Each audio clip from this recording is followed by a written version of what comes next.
Welcome to Take the Lead Radio with Dr. Diane Hamilton, where she interviews some of the most successful leaders, entrepreneurs, authors, speakers, and other individuals who will inspire you to take the lead in your career and personal life. And now, here is Dr. Diane Hamilton.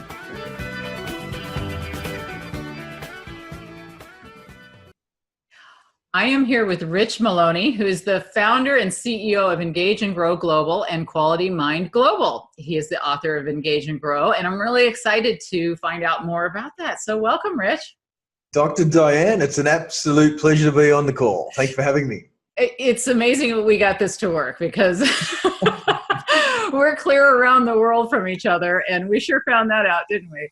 Yeah, well, I'm from down under in Melbourne here, and so we do have a few time zone challenges, but I'm happy we got on top of it. You're such a sport for I know it's really challenging to get from Australia to the United States and get us connected. And I was really excited to see what you're working on because I've had, Mark C. Thompson, Marshall Goldsmith, and so many great people on my show. And I know you know a few of these guys, right? Yeah, well, we've co-authored a book together, so, I'd love to hear about it. So tell me, first of all, how did you meet them and how did that connection happen?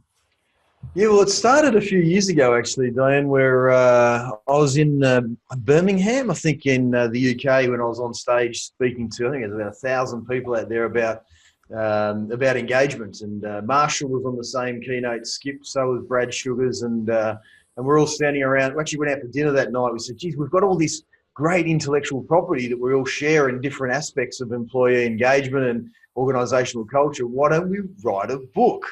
And we was like, that sounds like a great idea. But then we thought, well, we all travel the world extensively. How are we going to do that? And then Mark got involved as well. And all of a sudden, 4 buddies just got into a studio in Las Vegas about 12 months ago. And in front of 4 movie cameras and green screen. And we thrashed out 10 chapters on employee engagement, the crisis of it, and the 6 steps and everything like that. So it really started over a beer at the bar. Well, all best things do, don't they? And I'm thinking, well, not always, but I'm wondering if you had always planned to have it be a video version. I mean, is this a book or a video book? What is this exactly? Yeah, well, it was originally designed just to be a video book because we wanted to we know the world's now viral in terms of digital marketing. So give them more than a read, give them actual visual experience on what we're up to. So we thought we'd advance it. And then we've transcribed it into a book too. So there's the video book, which is an online course now. So we're giving it away to your listeners for free as well if they want to get on and become certified as an employee engagement certification, which is on the course. And so you get the 2.5 hours of us talking through 10 chapters of employee engagement on the online course. Then, I guess, coming into next year and Christmas, we will launch the book itself. So 2 key aspects and to really give the world something a little bit unique and different than just a regular hard copy book these days. Well, engagement's such a huge topic, and I know I looked into that with my research and curiosity because there a lot of the things that keep people from being engaged include things like they just don't really know how they fit into the overall picture. They don't get enough feedback. There a lot of question asking is involved, which involved curiosity in different aspects. I'm curious.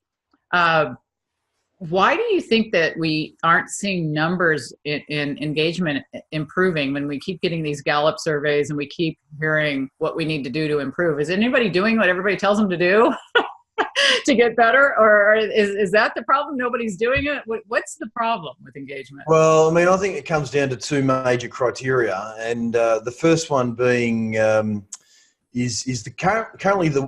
engagement comes down to how good your leadership is. Quite simply, employee engagement is a reflection of the leadership in the organisation. And so when your leaders are really people-focused and people first, profit second, with that mentality, you've got a high level of buy-in.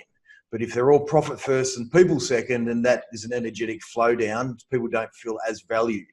And so to get people to really step up into becoming highly engaged and engaged in the workplace, currently what we're doing is we're training leaders do this, and then they go to the school, a training school, some sort of a course they may go on for leadership development. And I'm just saying those traditional ways don't work anymore.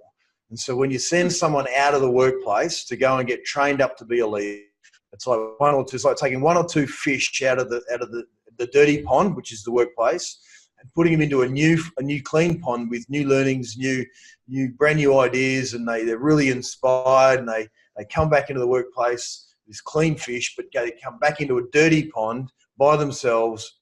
And it's very hard for one or two leaders to create a cultural shift, to create a whole level of engagement from their education. So traditional training, in my opinion, is old and slow, and I even say it's dead when it comes to building leaders.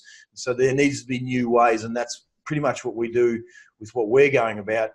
It's about getting everyone to clean the fish pond down together, and so they become leaders in their own right without actually knowing they're becoming leaders in the way that we have to motivate them to do that. Now that's the secret sauce.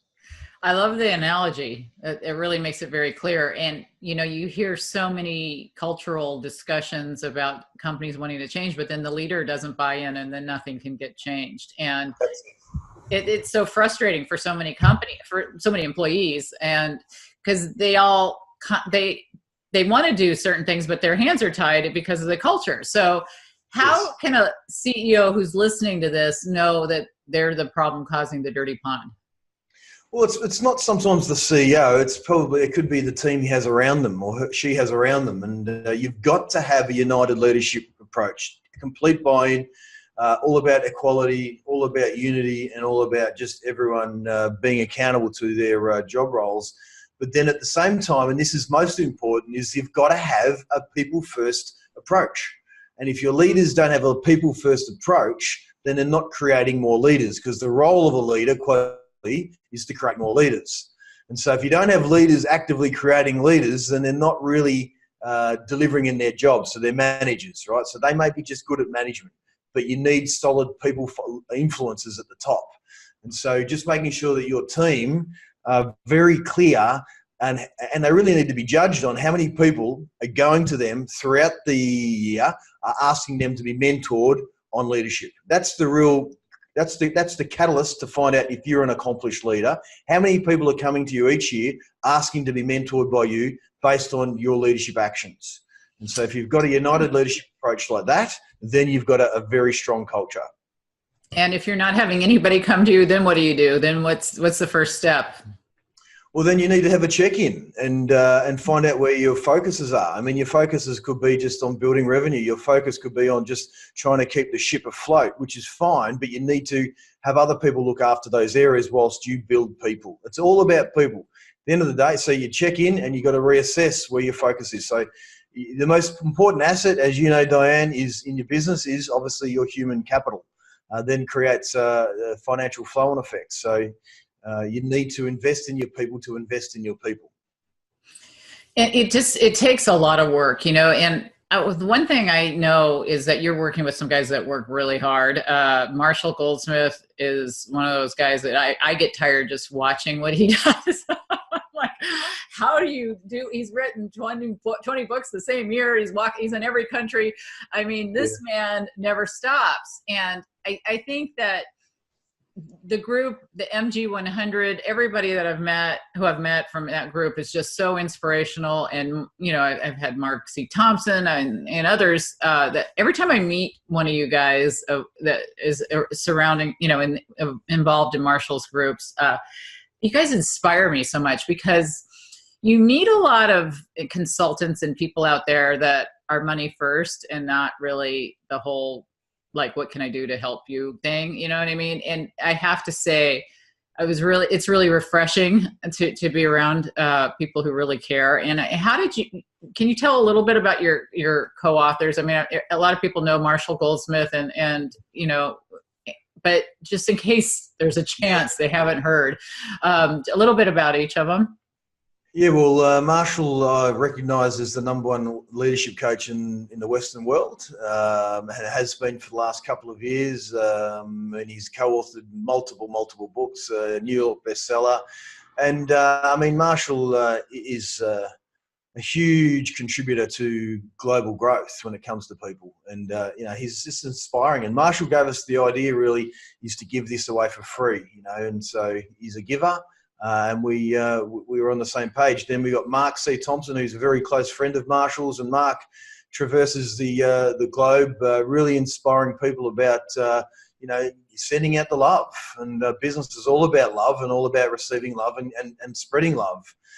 He's on the corporate stage, the keynote speaking stage, and pulls big crowds. Mark's a seasoned professional, right, in everything he does. And then we got Brad Sugars, who's renowned as the #1 small business coach in the world, leads Action Coach, which is over 1,000 licensed franchises in 80 plus countries. And Brad's an Aussie and now lives in Vegas, and he's got 20 books himself. So, just to be amongst the level of intellect and energy with these guys is just, it's awe-inspiring. And I've learned a lot from them, actually, and continue to. And so we've got a really good friendship and a really good understanding, and we all bring different strengths to this Engage and Grow book, and that's what makes it really exciting.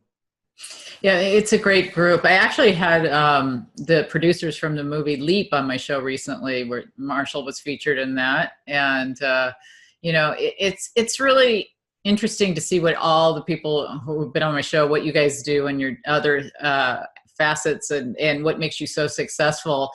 And you were talking about this certification course you're offering, and I'm doing something similar with my Curiosity Code. And so it was interesting to get the SHRM certification and all the things that I did along with it. I guess I'd never dealt with doing a certification. Is this your first certification course? Well, no. Well, Engage and Grow is a global licensing company. So we license employee engagement advisors in 80 plus countries. I think we've got 300 plus of them now in the last 4 years. So wow. my background is upskilling HR, L&Ds, and business coaches with becoming more with our intellectual property to hit the market. So I have an understanding, but this is a certification. So it's more of a knowledge dump and just gather the information of the inspiration from these co-authors. So yeah, it's not the first, and it won't be the last either. But look, we just want to give people something that they can go to the workplace and say they've done Marshall's course, my course, and Mark's and Brad's, and they've learned something from it, and they can continue to build their armour of knowledge when they go to helping us change the world into a happier, more inspiring place. Okay, so there's like major messages in this that I saw. You've got 3 major messages that you're trying to deliver, and can you just touch on those? Well, there's actually 300 really. There's just so much in here, and it's hard to put down to 3, but I can share with you. Okay. Because you remember you've got years and years of experience here with Marshall, Mark, and Brad, and myself. So, but really, what the key message from us is the traditional training doesn't work.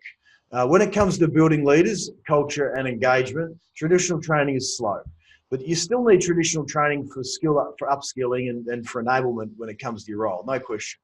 And so what's the new way? Well, that's what we have in the course. And strategies, and the second point is activities and strategies that people can use the very next day, which really helps you motivate people neurologically and employees neurologically without them knowing you've done it. And that's the secret to this message is we've figured out a way. Well, many years ago, I come from elite sport, and elite sport, I was working in elite sport when it came to building culture and fast-tracking success. We had an awful lot of success here in Australia, which made me write the book, The Minds of Winning Teams. And then I morphed all that information into the business world organically, and then we found a way to activate people's minds without them actually knowing. So the other key point is giving you tools and techniques to get people in the workplace to move in the direction you want them to, based on without telling them how to do it. And so that's the thing. A lot of these books, they tell you what the problem is, but they don't really tell you how to fix it, right? Yeah. So we give you the 6 steps. So really understanding how to evaluate, that's step 1. Number 2 is how to get people to buy in collectively and be held accountable to it, and actually get them to really buy into their working environment. And that's the most important part.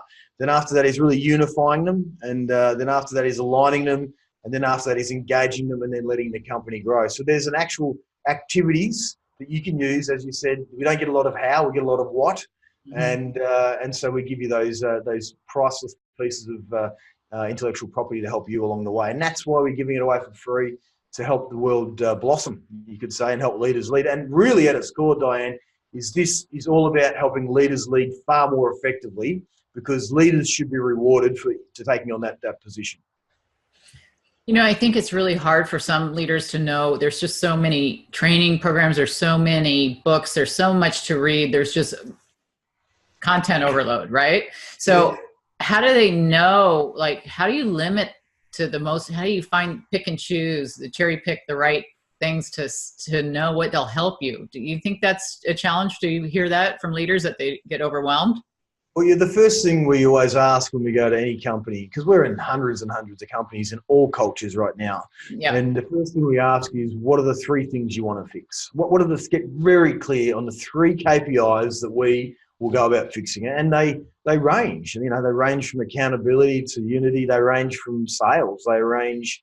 And so once you know what the 3 areas are, then we sort of go in with a customized approach. But when it comes to just, you just do one thing at a time. And that one thing usually is you've got to, I mean, if you're a leader that's struggling, let's be honest, if you're a leader that's struggling and you really don't know where to turn, well, you've got to turn within, and you've got to figure out how you can influence other leaders. Because if like the best organizations simply have a critical mass of leaders. And leaders really just are authentic and proactive. That's it. Authentic and proactive. Get that right. And then you don't actually have to call yourself a leader. You're just being a good human being. So if you get a lot of them in your organization, it's going to make your job a lot easier. Yeah, it's interesting to see how much people will follow certain leaders based on, you know, how authentic they are. I'm fortunate to serve on the board of advisors for DocuSign, and Keith Kroc, you watch the people follow him. It's so inspirational. You know what I mean? And I think I've learned a lot from just being around people like that, who just really they're just humbled, and, you know, they don't try to say they know everything. They surround themselves with people who know the things that they can't know everything. And sometimes a lot of leaders are afraid to admit that they don't know everything, or they don't want to look like they should know more or whatever. And I think what you're touching on is what a lot of leaders really, really need, is this additional input as to how we can get people more engaged. Because if we've got a third of the workplace, if that's what numbers you go by, you know, really engaged and everybody else isn't, that's huge amount of money. How many hundreds of billions everybody's losing, right? So sorry. No. So what were you going to say? Well, it's interesting because, you know, according to Gallup, that 87% of the worldwide workforce are disengaged. Right. You know, that's even higher worldwide, huh? Yeah. See, I always look at U.S. figures, but yeah, that's interesting. How is it in Australia? Oh, we're at 14% engaged. You know, so that's not far off those figures. In fact, it's right on it. And we've gone down from 24. And look, if you look at the cost of this is what's astonishing. Astonishing.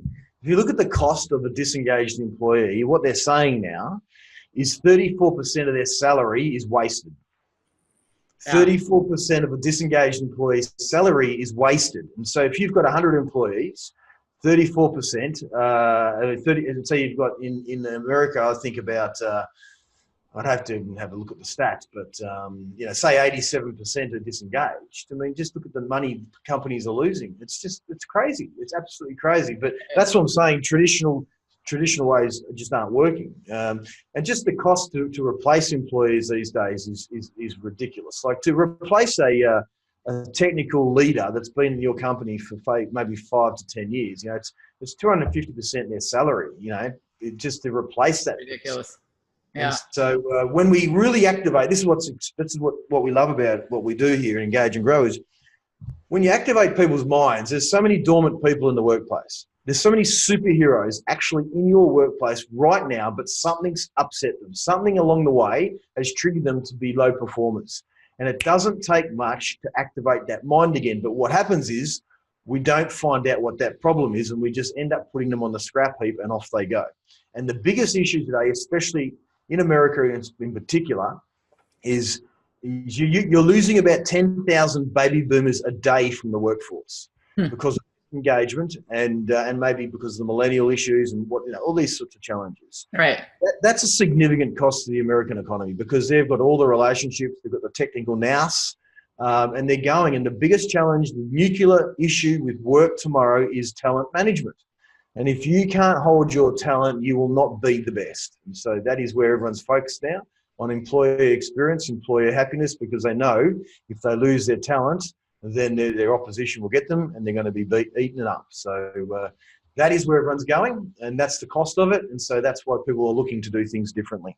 You know, it's so interesting because that ties in so well to what I found just for the curiosity training and everything I've done to research that. The factors that are keeping people down in terms of curiosity were environmental, just like you're saying. And I think that would lead to engagement if you can just really focus on, I can't remember how you said it exactly, but it was, the factors that have kind of taken these people who would really naturally be very good, but something has, maybe they were shut down when they said something in a meeting, or maybe, their ideas were rewarded with more work or whatever it is, right? And so what you're talking about is exactly what I'm talking about. And I think it's so important. And I love what you guys are doing because, I mean, like you just spelled it out so well with all the statistics of why this is so important to organizations. And when we work with organizations, I mean, I love that when we walk into an organization, they say, look, Rich, we really want to start the program, but what we want to do first is we're going to exit 3 employees and then we'll start the program. I'll say, hang on. Stop, please. Let me start the program now. Well, I don't run programs anymore, but our team do. Let us start the programs now. And I can just about guarantee that 2 of those 3, usually 2 of those 3 are the talent that you've been looking for, are the ones that just explode with energy once you activate them. The ones that really are a cultural king or queen hidden underneath the surface. And usually a lot of them are millennials that have baby boomers or Gen Xers actually have their foot on their head, so and once you release this energy, Diane, and once you release that activation, and it's not through traditional training, it's through taking them on a procession of 12 weeks, then you just see this new level of energy hit the place. So what we're doing is lightening up the density, getting rid of the depth of that heavy energy in out of organizations by people's minds. And that's really the power of it, because a culture, my dad used to always ask me, Rich, what is culture? Because Dad went to the Vietnam War when he was a young fellow, when he's in his early 20s. And when he went to the Vietnam War, he was actually quickly promoted to look after culture, believe it or not, in a war zone environment. And so when he came back, he'd always ask me this question: what's culture? And I used to guess and prod and so forth. But culture at its best, in my opinion, is when everyone is actually heading and thinking in the same direction. That's culture, as opposed to a poor performing culture where everyone has their own ideas on how things should be done. Right. How many times do you go to a company and everyone's got their own ideas on how things should be done? All right, a lot. So where does it start from? The leadership, and then activating people to really buy into that vision going forward. And when you get that, it's just so exciting. Well, there's so many people out there who don't have any idea what they're doing, how it impacts the overall goals of the organization. And they're doing tasks. And if they don't see what they're doing is important, if they don't buy into the overall goals, then that's when you're getting these zombies going to work that really don't want, aren't thrilled by what they do. And people want a sense of purpose. And I think what you're talking about is so important. And I think I could see why the 4 of you did so well to get together for this, because you all have that same focus. And that's wonderful. Are you guys planning any future books, or what's next are you guys going in different directions? What's next for all of you? We'll keep you posted on that one. We're just letting this one loose into the world at the moment, but there's been preliminary discussions about what's next. As you know, with Marshall and Mark, I mean, their schedules are intense, and so is Brad's and mine. But look, we've got melting pots happening at the moment, and we just want to, there's another one, there's a lot coming, put it that way. Just stay tuned. Well, I definitely will. And I'm curious now, if anybody wants to get this free program and what you guys are offering and connect with you, can you just share how they can do that? Yeah, definitely head to our website, engageandgrowglobal.com. That's engageandgrowglobal.com, and you'll see on the headings there video book, and or just see the front slider. You just head there and access it and put in the code RM1. That's Richard Maloney, RM1. Use that code, and then you'll be given free access for a limited time, and enjoy yourself. There's a stack of good content there, and get your certification and come back and let us know how you went.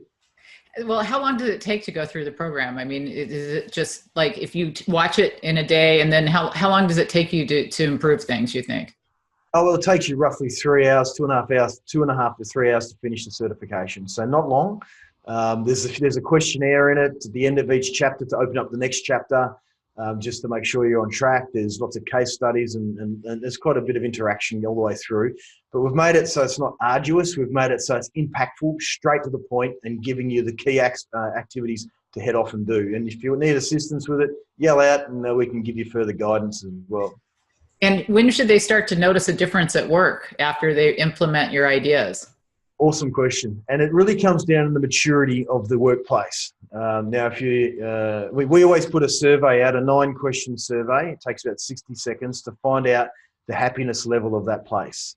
We'll give you a percentage score on how many people are actually emotionally connected to your company or your department or your business. And then we can really measure from there. But generally speaking, we see a shift within 3 weeks.